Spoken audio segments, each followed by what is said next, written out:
प्रिय विद्यार्थियों, एडवांस वरिष्ठ माध्यमिक विद्यालय मुंडाल की ऑनलाइन कक्षा में आपका स्वागत है। आज हम आपको व्यंजन संधि का अगला भेद कराएंगे। व्यंजन संधि का जो अगला भेद है, छोटी ई और छोटा ऊ, ये कैसे स्वर हैं? अर्सव स्वर है। यानी अर्सव स्वरों की संख्या कितनी है? 4। तो उन चारों में से 2 हैं, छोटी और छोटा ऊ। अर्सव स्वर के बाद रे हलंत यानी आधा रे हो और उसके बाद पूरा रे हो।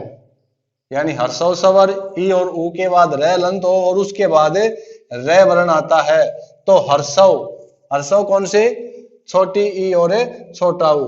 हर्षव स्वर छोटी ई बड़ी में और छोटा ऊ बड़ा ऊ में बदल जाता है। यानी ये अब बड़ा ऊ और बड़ी ई कौन से स्वर हो गए? दीर्घ स्वर। फिर देखिए, हर्षव स्वर ई और ऊ के बावजूद रे हलंत है, उसके बाद पूरा रे वर्ण आता है, तो हर्षव दीर्घ में बदल जाएगा और रे हलंत का लोप हो जाएगा। लोप होने का मतलब अपने आप समाप्त हो जाएगा, लुप्त हो जाएगा। यानी रे हलंत समाप्त हो जाएगा। उदाहरण देखिए आप, जैसे धीर जमा में रज। धीर ये कौन सी की मात्रा है? छोटी की मात्रा। हर्षव स्वर यानी छोटी की मात्रा है, यहाँ रे हलंत है और आगे पूरा रे है, तो क्या हो जाएगा? हर्षव दीर्घ में हो जाएगा, रे हलंत का लोप हो जाएगा, तो क्या बन जाएगा? धीरज। इसी प्रकार निर्जमा में रज, छोटी की मात्रा है, रे हलंत है, आगे रे है, तो क्या बन जाएगा? नीरज। अगला उदाहरण आपका पीर जमा में रे हलंत है, यहां पर पूरा रे है, तो क्या हो जाएगा? छोटी बड़ी में पीर। इसी प्रकार नीरज जमा में रे, नीर।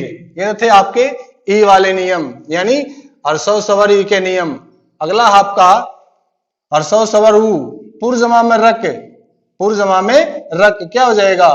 पूरक। यानी ये छोटा ऊ बड़ा ऊ में बदल जाएगा, ये रे हलंत लुप्त हो जाएगा। अगला यूं का यूं है। सुर जमा में रज, सूरज। और नूर जमा में रजहां, क्या हो जाएगा? नूर जहां।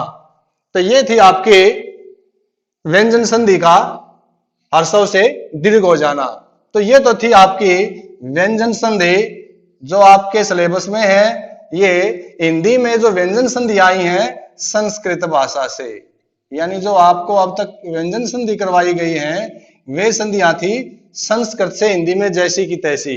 अब हिंदी की अपनी कुछ संधियां हैं, हिंदी की अपनी कुछ संधियां, जैसे हिंदी के कुछ अपनी स्वर संधि हैं, उसी प्रकार हिंदी की अपनी कुछ व्यंजन संधियां भी हैं। तो व्यंजन संधि के 2-3 नियम देखना। भाई, पहला जो नियम है वो क्या है? य का लोप।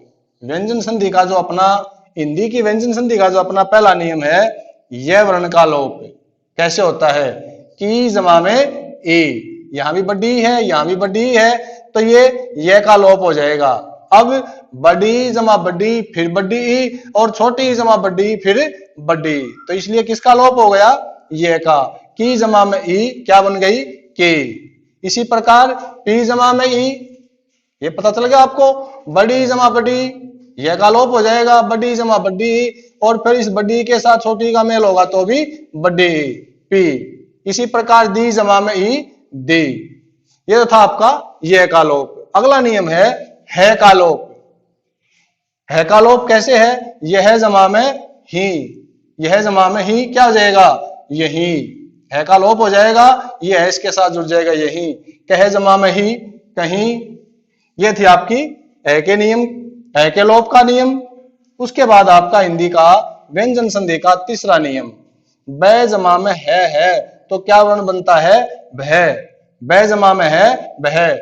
कब जमा में ही, क्या हो जाएगा? बै जमा में है, भय हो जाएगा, ई की मात्रा है, कभी।